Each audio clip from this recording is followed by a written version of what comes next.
I'm Arin, and in this video, I'm gonna talk about Arlo. Who's got it? Who's got it?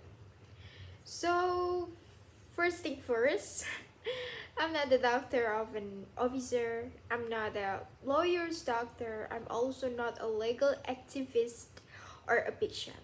I'm just an ordinary citizen who has seen too much news about the law, but it doesn't feel fair. In Indonesia, stealing cassava because you're hungry can land you in jail for years.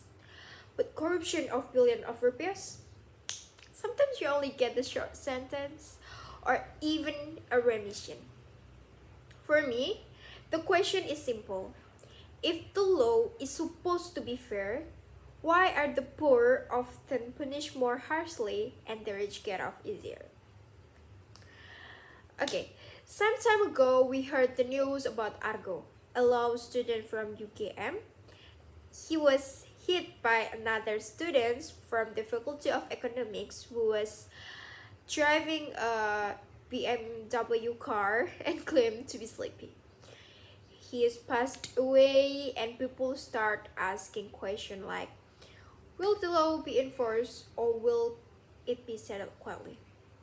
Because the poor person is from an influential family.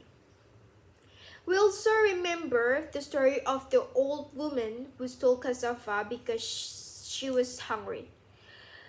Her sentence, years in prison. And the community keep quiet because they say the rules are still a rule.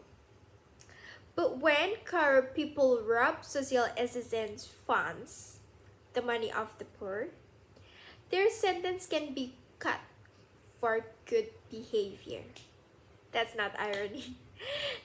That's systemic injustice. In legal theory, we recognize the principle of equality before the law. Everyone is equal before the law. But in Indonesia, that principle is often just a slogan. The phenomenon that occurs is called legal disparity or inequality in the application of the law. This is when a decision or legal process is heavily influenced by a person's social status, wealth, or position. First, we talk about access to justice. Many poor people don't even know their rights. They don't know how to ask for legal aid. Well, the rich, they can hire a lawyer, can arrange article, and sometimes can even arrange public opinion. Second, there's the problem of selective law enforcement. Small offenses like stealing food are quickly dealt with.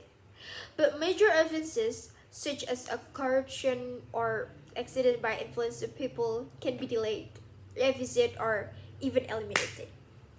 Finally, a very dangerous public perception emerges that the law is sharp to the bottom and blunt to the top.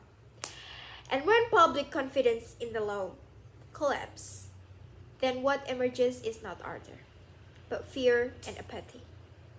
But I believe it's not too late. Change doesn't always have to come from the top.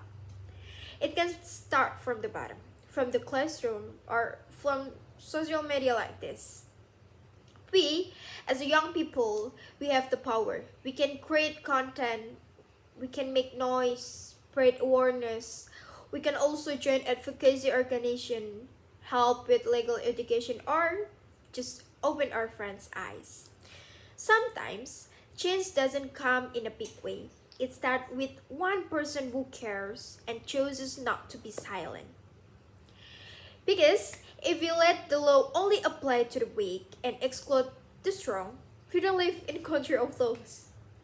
We live in a country of negotiation. And I don't want my generation to grow up in a system like that. I don't want all of us to be passive witness of a lame system. Justice is not something that will fall from the sky. We have to fight it, we have to protect it, we have to speak out. Because the law is not just about articles. Law, at the end of the day, is about people. And humans deserve to be treated equally. Thank you for watching. Bye bye.